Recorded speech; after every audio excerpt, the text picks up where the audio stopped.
Hi, Burlington. This is so lovely. Thank you all so much for being here.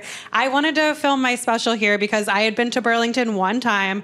I loved the vibe so much. Everybody just seems like they have just enough money to enjoy winter. And that's beautiful. I live in New York, and I love public transportation. Right? For all the penises I've seen, I still love it. I do.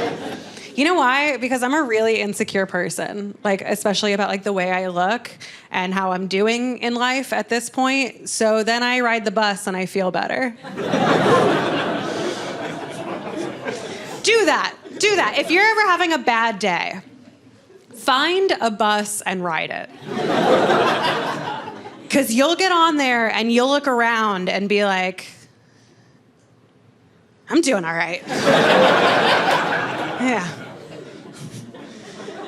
No, the subway helps me so much with my insecurities, so much. It's wild. I sat down on the subway one time next to this Hasidic man. And before I continue on with this story, I just want to let you all know that I am Jewish. So everything I'm about to say is fine. Okay?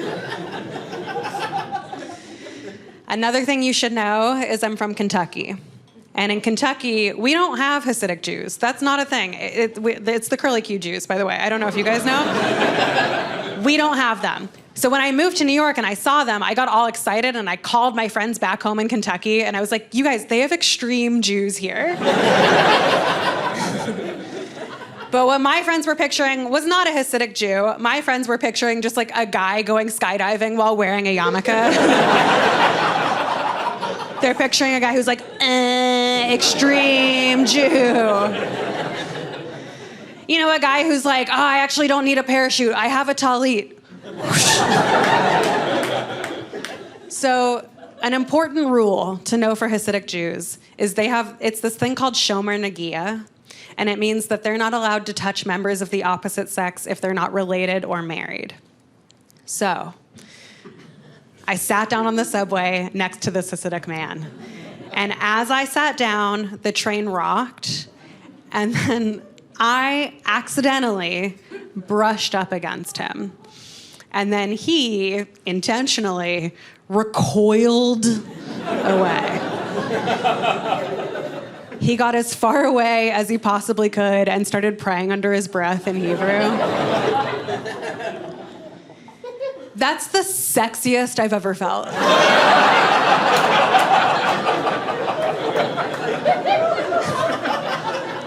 Hands down. I was like, oh, I'm gonna violate a man's religion today. Still got it, you know?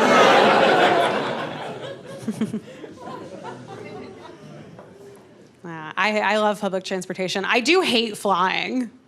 That's like a thing I have to do a lot for comedy is fly. I think part of why I hate it so much is I usually fly Southwest.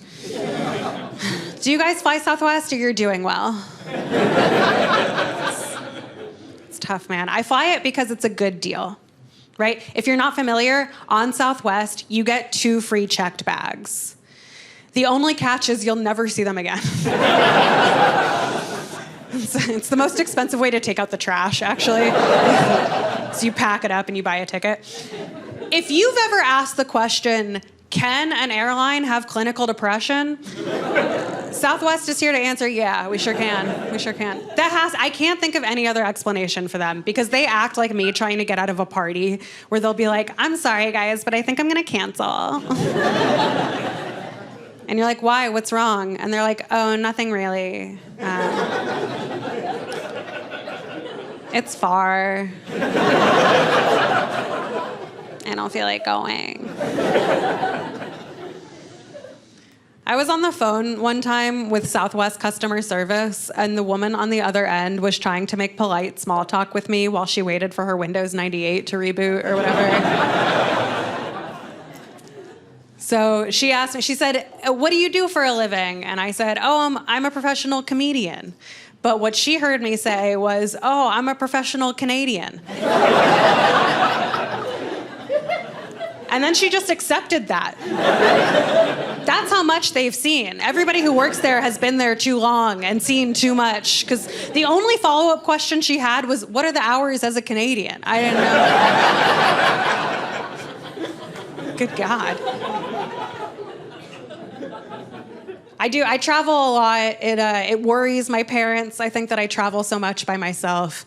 So the last time I went and saw my parents, my mom got me pepper spray, which is fine. I love that. But the pepper spray she got me is covered in rhinestones.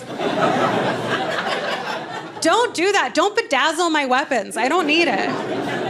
Because the only people who are ever going to see that pepper spray are me and my attacker. And like, I'm not dressing for him. He wouldn't appreciate the patchwork. What's the scenario where that plays out, right? Like what, some guy comes up and attacks me and I'm ready for it and I pull out my pepper spray covered in rhinestones and then he's like, cute. I love that. Where did you get it? I'll put it in my kill kit. That's so cute.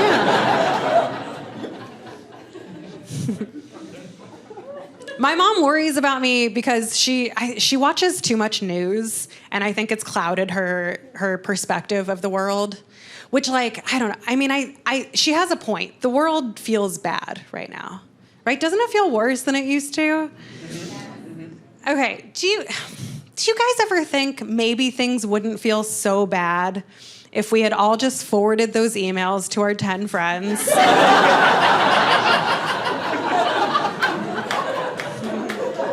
Yeah, like we were supposed to. You know what I mean? We were specifically instructed. Okay, some of you are hot and young. Basically what happened is in the late 90s,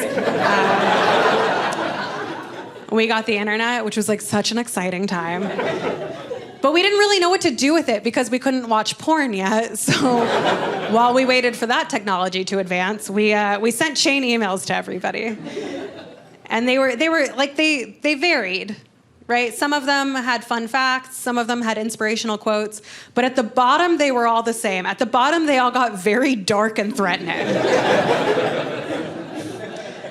They said, forward this to 10 friends, or you'll have 7 years of bad luck. And then they didn't say which 7 years were gonna be bad luck. So we might just be paying off our debts from the 90s right now. I don't know. I'm not saying causation or correlation because I don't know what those words mean. I'm just saying it explains why the baby boomers are fine. Because they forwarded those emails to everybody, dude.